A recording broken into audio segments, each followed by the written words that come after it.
Awesome. So we're back. Yeah. It's been a great conversation so far. Now let's dive into a little promotion. Let's talk about your book. Thank you. Because with you, number one, being able to distill all of your information into a book. You know, we have fast access to information so fast, but being able to flip that page or a Kindle or something like that and read this information is powerful. So tell me more about your book. Go through, like, what are those 7 habits and talk about that a little bit. Sure. And just expound upon that for our audience. Oh, well, thank you. Yeah, this book, 7 Habits of Extremely Happy People, a little bit higher there. So there's 7 habits, and it uses the acronym LAUGH. That's why you see that in the smile. So the G is actually 3 different habits, the give, growth, and gratitude, but we'll go over that. The first one is L for live on purpose. So it's living your life on your terms, thinking again what you want for yourself. That's why it's so important to take some time and actually ask yourself, what do I want to do with my life? Where do I see myself? And really think of yourself like 5 years old, anything is possible, what do I want to do? And make it realistic to an extent, in the sense that we're not going to say I'm going to have wings or, fly like a huge bird or something, unless you're going to be a pilot or something, but picking something that really brings you joy, that you would want to just jump out of bed for, what gets you excited. And the A is action. We know nothing happens if you don't act. So, and that's the same with health, like doing something that brings you joy, that smiling, the movement, focus, that gets you on goal, on task. So action. And then the U is get rid of the ugly. I know for me, it's clutter. I mean, when there's so much clutter, it's hard to think straight. Your mind just goes in so many different directions. It's hard to focus. You lose things. Time gets eaten up because you're trying to find your keys, your wallet. So the ugliness, and then also ugliness in our heads. So many times we beat ourselves up, and it's okay to say whatever you're thinking in your head, say aloud. And just ask yourself, is this actually true? Sometimes I'll say to myself, oh, you have no friends. No one likes you. I'm like, is that actually true? Do you have 0 friends or no one likes you? No. So most of the time we say things that we would never say to a good friend. So be your best friend, your best advocate, your best cheerleader. And it's normal if you do beat yourself up, but move forward with that. If that happens, counter it with something like, you can do this. I know it's tough. I know you're going through a hard time, but what can you start doing? What's one thing? What if you need help? It actually takes a lot of courage, a strong person to get help. And you are that strong person. There is grit within you. There is passion. There is ability within you. So never deny or limit yourself for your capabilities. So the other one is the G, and there's 3 Gs. So give. So when we know the best way to deal with depression or anxiety or stress is to give back. So when you're helping somebody else, a lot of times we're out of our own heads, and that makes a huge difference. So giving back, we just had a hurricane, so we're going to donate our time to help the storm victims. If it's a cleanup or just giving them clothes, we're going to be donating some items. Whatever you can do to give, and give what you can. We're not telling you to give everything away, but give what you can. Sometimes it's just being there for somebody. Give them space, to hold space for them too, or a smile. Quick question. How long? Oh, I'll let you finish the Yeah. Okay. And then the other one is grow. Excuse me. Here, I'll start that over. Yeah. What's the next one? Is grow. So grow is getting to the next step of your life of always constantly learning. So remember, there's no endpoint to how you can be, how strong you can be, how healthy you can be, how happy you can be. And the more you practice this, you can feel better. So the growth period, I share this because one of the ladies in the story is these powerlifters. And one lady is 99 years old. And she always said every day above ground is a gift. And she's always constantly trying to make herself better and grow from it. And I think that's really important wisdom in life too. The other last G is gratitude. So just being grateful for what you do actually have in this world. Honestly, a lot of times people are like, oh, my car broke down. But do you have a car? My home is, but do you have a home? This is my relationship. Do you have a relationship? So just appreciating what you actually have, things that are working, things that are not, but learning from them, and also just appreciative of your life every single day. You're above ground, you're here for a reason, and that you do matter. You're not alone. People do care about you. And then the last one, and remember your creator, is H. So health, paramount to life, and I'm talking about wellness, not just living without disease, but living with vitality. Living, sleeping well, waking up refreshed, having adequate rest, taking time for yourself. You can't do it all, but we can all do something. And that's the key for good health, is trying to create some balance. Healthiness, time for you to have fun, but also time to work and get things done. And I know a lot of people appreciate when they work hard and they get that merit back, but also when they kind of enjoy life too. My dad always said it's not just, like cherries in the pits. Yes, sometimes life is the pits, but we can enjoy the cherries. So make sure you're enjoying your life, enjoying your family, being appreciative, again, of your gifts. What would you say is your favorite one? Favorite habit? That's a good one. If you have one. I honestly love the action part, because I am kind of a person, if you're going to do it, just go for it and do it, because I don't want to live with regrets. So most of my time in my life, if I want to do something, I do it. Like even this book, at first I was like, I had doubts, but then I'm like, let me just go for it now. Like, what is the worst thing that could happen? And then also, what's the best thing that could happen? If I can change one person's life, and if this helped me, my story's in here, and that can save somebody else's life or help somebody, isn't that important? So I know for me, just rereading this book when I was going through some rough times, it was actually helping me. Like there's exercises in it, the laughter game, the smiling game, but all things you can start to do that are not hard, but sometimes you don't think about. And just bringing light on, your best asset, your smile. Something you can do on a regular basis to bring light to yourself. So what would you tell somebody who, and I dealt with this before, where I didn't have a good smile. I had my front 4 teeth were all pushed behind. Yeah. So I had teeth in front. So they used to call me Shark Boy on the basketball court. And then these right here. Yeah. So it was almost like this. And I had an underbite. Okay.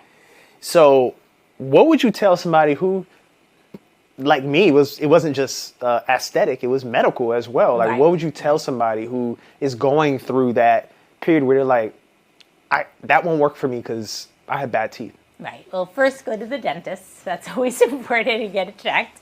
But because my sister wouldn't smile either, she had braces. It's honestly other people's problems, not yours. I mean, smiling is something you can give to yourself. So it's just like somebody saying, oh, I don't like your hair, or I don't like the color of your eyes, or the color of your skin, or I don't like you because some people said this to me, I want a male doctor. Well, guess what? This is what you got. This is me. Well, they did. And you know what? You got to love yourself for all your gifts. And your teeth are unique to you. No one else has the exact same teeth just like you, most likely. But the idea is you can still smile without teeth. You can still smile with braces.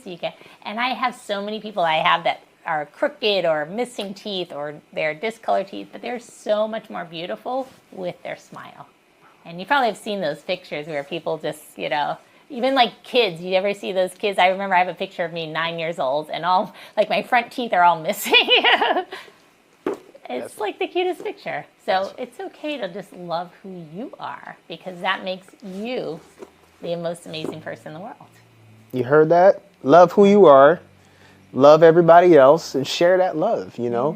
What are, from your book, what are 1 or 2 things or exercises that someone can do right now while they're watching this video, and they're like, I'm gonna pause this and do the exercise. Can you show us a couple? Yeah, like let's stand up, because we sit way too much. So I'm going to get you to stand up if you can. If you're in your car, just straighten up a little bit more. But if you're able to stand up, don't forget to move those hips if possible. So again, if you can do this safely, if you're driving, just roll those shoulders back. That's fine. But if you're able to stand, just gently roll those hips around. It feels so good. And let's say blood flow. Let's the love flow. Blood flow. Blood flow. Let's the love flow. Yeah, there we go. Let's circle in the next breath in the other direction. Circle those hips. Take a nice deep breath in. Big smile here. Show me the teeth or the gums or whatever you got. Yes, there we go. And if you're able to just gently lift those arms out, and again, just take up space. Notice how amazing your body is. Notice your body in space, all the space around you, but also the space that your body takes up. And notice that you have every right to feel amazing, that you are amazing, and you are your creator or God's gift. So we are God's temple. We are meant to put good nutrition in our bodies. We're meant to have good thoughts. We're meant to smile and laugh. They gave us this, or he gave us, or she gave us, or they, whatever you want to call it, that creator, Mother Nature, they gave us these gifts to use, to utilize. Now just give yourself a nice big hug here. Make it so, so cozy and so much love. Give yourself a big kiss. And bring in that love, because you are, again, one of a kind. A unique gift to this world. Your essence, your beauty, your love. There's nothing like you. Nothing exactly like you in this world. You are one of a kind. Unparalleled. Eloquent, magnificent, beautiful, handsome, charming, loving. All those accolades are you. Send in the love. Your essence is love. Good, and just roll those arms up, up, up, up, up. Reach towards the heavens, reach towards the stars, reach up, reach up. Reach towards this beautiful sky, and then exhale down. Take your time again, take up space. Good, let's do that one more time. Reach up, palms together, and lift, lift, lift, and exhale out. Good, remember you are cherished, you are a true gift. Another big hug here. And notice these are always available to you.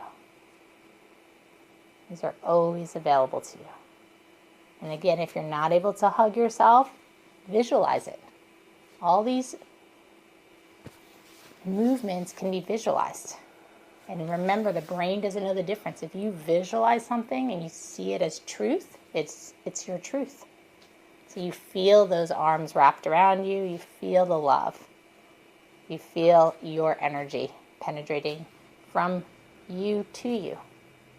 There's nothing more palpable than your love for you, your self-love. Feels good. And it's a practice. The more you practice, the stronger it gets. And it feels so good. It's so, so important to love yourself. You can also give people hugs, that heart-to-heart hug. Remember, your heart's on your left side. When you hug somebody and they hug you back, it feels so good. And you can always hug on yourself, but giving that connection, that tribe, that's also why I do what I do, is building community, building tribe. Because the more we can help each other and recognize we are a team, we're all on the same side to help each other grow and learn. As we help each other, it's just like the boats, they can all rise. Wow, that's beautiful. That's beautiful. Thank you. You're welcome. Now you can have a seat. Yes. Well, that was amazing. Audience, if you're watching, I felt the love for myself. I felt the energy, especially that. I love that. I'm going to start doing that. Yeah, I'm going to start. So good. You all take a moment. So good. Pause and give yourself a nice hug. Follow the instructions. Replay this video. Give you your kisses. Yes. Yes. Yes. That's why we're doing this, to explore these different tools and resources that are free and available to us 24/7. So if you don't have the money or things like that, there's small tools and things that you can do to practice and invite that love in, which is already present, but you just got to tap into it. Exactly. Just like a radio station, you got to tap into it. And there is actually research. So what you're doing is releasing the hormone oxytocin, which is it's also known as the cuddle hormone, or the love hormone, that gets released when a mom is with her baby.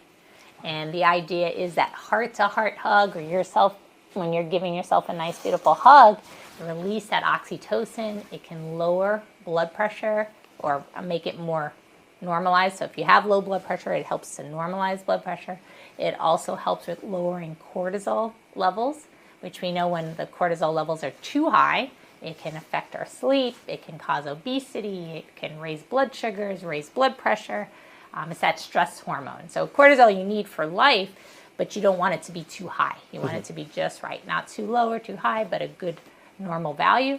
But the idea is that oxytocin can help self-regulate. It brings in those feel-good hormones, so you actually feel better. It helps change that mindset to, that I can get through this, I will overcome, I'll figure things out, and you just feel more blessed.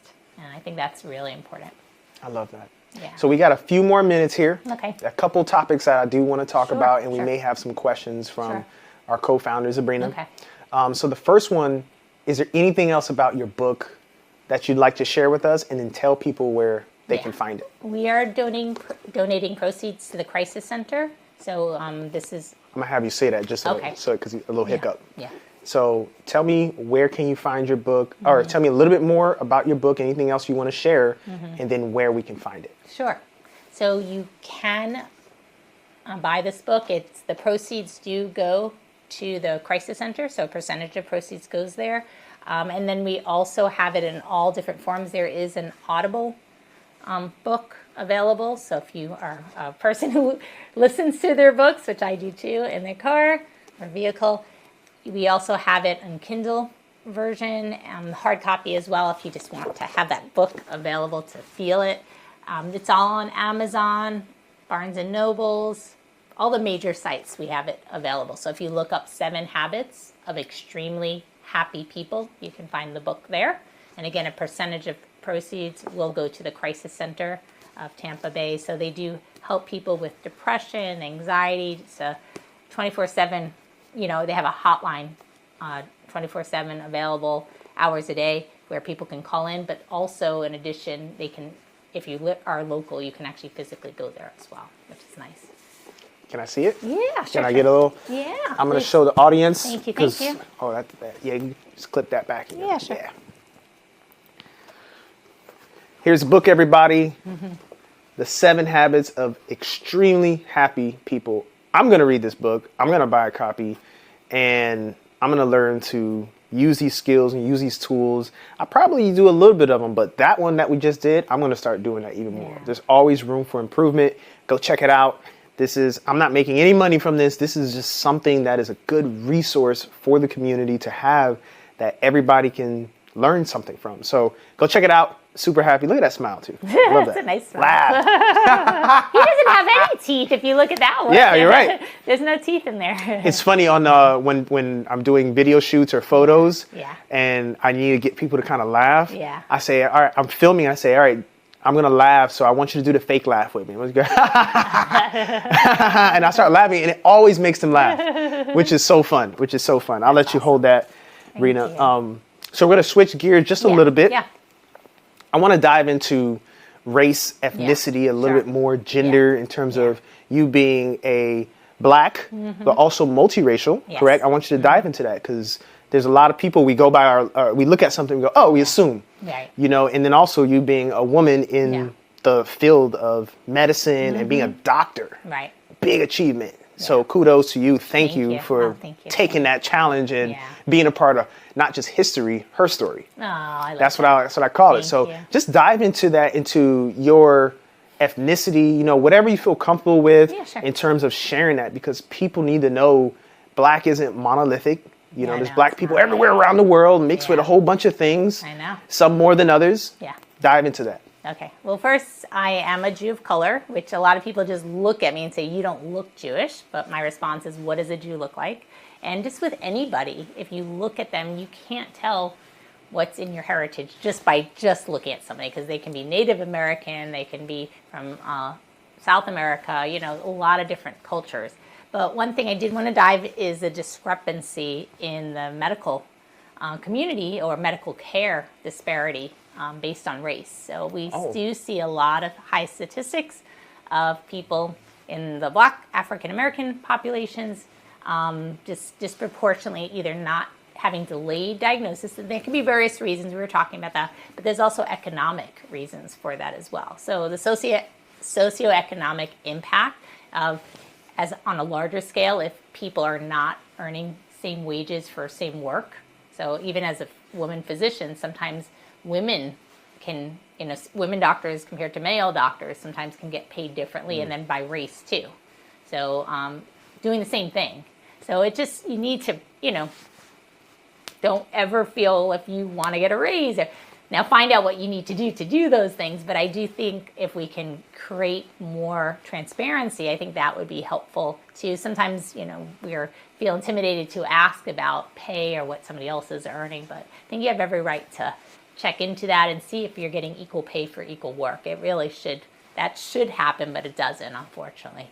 But the second part of that is because medical bills, especially if you're a single mom, and then if you are getting paid less, then guess what? If you want to get a health plan, you might not be able to get the higher echelon health plan. So you're getting a lower echelon plan, which can delay a diagnosis, or you might not get the medicine covered, or you might not get this covered, or, it's more expensive, if you will, to get the care that you need to get. So I just share with that because money does matter, and it can have an impact on the foods we buy, whether we get self-care needs met, if you're not getting a massage or you're not getting the physical therapy you need because you have to pay a copay, or all the things that go along with that. But there are discrepancies in our healthcare. I know there's no perfect healthcare system, but there's definitely things we can start doing, and the prevention side saves money. So that's why I'm talking about becoming an advocate, learning, and just know that there are resources out there so you can actually say,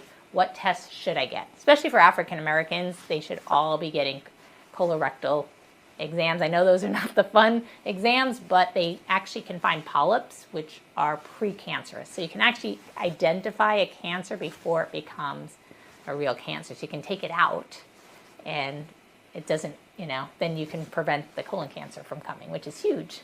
So they should be getting screened earlier.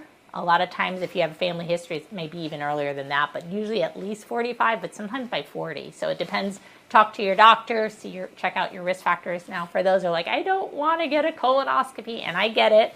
There are Cologuards, there are other screening tests that's a stool DNA test. So you just have to provide the stool. You can do that from the comfort of your own home. So but still get screened, at least get tested. And if you have any symptoms, please, please don't wait. It's better to get it checked out. You can check out your blood pressure. You can go and see it should be in the 120s over 70s, with the new guidance, or less. But if you're seeing it like 140, and if you can check it at home, that'll be better. But if it's getting 140 over high 80s or over 90, those things you don't want to wait for, especially if there's no real reason. If you're stressed out, paying attention and seeing, can I do some smiling or laughter? Can I take a few slow deep breaths? Just take some time. Some people use their prayer books. I have people that read the Bible for meditations, read something calming, or listen to some calm music, journal, whatever is for you. Go for a nice walk. But we need to move. We need to groove. We need to have fun. So making sure you bring in some healthy fun for yourself too. Yeah. And I appreciate you giving that advice. In talking about, and feel free to answer how you feel. Just did you experience or did you overcome anything like growing up in terms of race, or identity, or learning to love yourself? Was that a factor in growing up, or you kind of like, hey, I know who I am? No, I actually had to learn to love myself. Actually being part of the Jewish community where I grew up, I was kind of seen as a foreigner because I didn't look like the other kids. So for me, it was trying to figure out what is beautiful. And again, as I said, there wasn't dolls that looked like me growing up. So I didn't think of myself as beautiful. So my dad thankfully said, you have to remember you're gorgeous. I'm like, you're my dad. You have to say those things. But, I just had to start to love myself over time, doing the things that actually happen later in life, if that makes sense. It doesn't mean I never loved myself, but I really had so much kind of baggage from thinking of what societal norms were, even what skinny, I'm supposed to be skinnier and I have to look this way. I always tried to straighten my hair because that's what I saw in the movies. I was doing all these things to like try to fit in. And I realized, you know what? You don't have to fit in. You can literally stand out. And that's still beautiful. So I have a lot of hair. Actually, I'm going to take it out now. I put it back just so show I can us. get completely. Yeah. This is my hair. It's a lot, but I love it now. It's like bold and beautiful, right? But if I brush it, it'll stay higher and it could get bigger and bigger. But it's my hair. It's mine, and I'm working to embrace who I am as a person and love all my gifts, and my skin coloring and my hair and my body type. I don't fit every single mold, but that's okay. This is who I am. My body's changing now. I'm going through changes, transitioning into menopause, and I get hot flashes at times, but thankfully through holistic medicine, I'm managing it better through natural hormones and, using, my hip was hurting a little while back, but, from different, had a little injury, but guess what? I am managing it through natural remedies like turmeric and, doing some stretching and rolling. So there's like lots of things you can do before I have to hit the ibuprofen or Tylenol. Because I think about those side effects and it can cause kidney damage. And I've had patients where they innocently took ibuprofen. It's over the counter, so it has to be safe, right? No, it's not. There's a lot of studies taking it normally, like the normal dose recommended by a doctor. There's been deaths from ibuprofen because you couldn't get acute toxicities. Not everybody will, thank God. And those are not common, but they can happen. So Tylenol, same thing. That's why they lower the dose of how much you take. I get it if you're in a lot of pain, but if you're living on that stuff, not using any of the holistic alternatives, I would recommend, or I shouldn't even say alternative, this is complementary, but picking some stuff that can work in conjunction with what you're doing and see over time, can you find a safer, healthier method if possible? Or can you use food as medicine? Because there's so many nutritional benefits from botanicals, from essential oils, from fruits and vegetables. I do have some people like, oh, Dr. Gold, some vegetables are so bitter. Well, you can sweeten them, use a little bit of honey or a little maple syrup, and your taste buds change. So as you put in healthier food, your body gets more adapted to that. And then even water, just hydrating, huge difference. Aches and pains started reducing, even with my eye, when I started hydrating better. Awesome. Yeah. That's excellent. I love the direction of how we're talking because it's just an organic approach, and that's what we want to do with these conversations is really keep it organic, right? Yeah. It's more about you. I'm facilitating this conversation, and I love that how everything you're weaving in the health and wellness component. You're talking about race, you start talking about health and wellness. You start talking about loving yourself. That's part of health and wellness. We talk about your book, Health and Wellness. And so I love how everything in your life just aids back into who you are. It's reflective in the smiling and the exercises. And so you have all this beautiful positive energy. So I want to say thank you. Yeah. I really appreciate this interview time. I wanted to end my piece off just saying thank you again. This was wonderful. The people need to hear this. They need to hear a different perspective, whether they agree with it or not. It's continuing that dialogue, and that's my job, and that's what we're doing through Black Stock Footage, giving people like you, people of color, Black women, multiracial women, all those labels, but at the end of the day, you're human. And yes, we have labels that do define us. I have long hair, I have short hair, I have this skin color. Some things you can change, some things you can't. But we can build community amongst our similarities and our differences and inspire each other to change and grow in those appropriate ways. So I appreciate you, Dr. Gold, for allowing me to come in your home and to just sit down and talk with you. Oh, that means a lot. And I do want to add something, if I may. Yeah. So people usually say, I'm looking at you Dr. Gold, and I have no idea what the heck you are. You can definitely guess, and you might have made already guesses, and no one's gotten it all right. So I'm just going to share the highlighted ones. There's some extras, but I'll share the highlighted. But I am Caribbean American. So my dad's he was born in Guyana, raised in Trinidad, and also in Grenada. And I'm also, my mom's side, she is from Russia. So yes, my name Tanya is a Russian name. So that's where I get that. And I also have Asian. Actually, my grandfather was Asian. So that's where my Asian eyes, even though I'm only a quarter Chinese, I think a lot of people think I'm just Asian, but then they see the hair. They're like, I'm so confused. So my dad, black, my mom, white, my grandfather, Asian. So I'm kind of a mishmash, the UN, right? But the other part I wanted to share is on the inside, we are similar. If you look at our DNA, we are 99.99999%. Yes, I said we're all unique and special, we are. But what makes us different is sometimes what we think about. Well, I should honestly say most of us want to be happy, want to be healthy. We have different ways to attain those things. But if you actually look at our DNA from that perspective, we're more alike than not.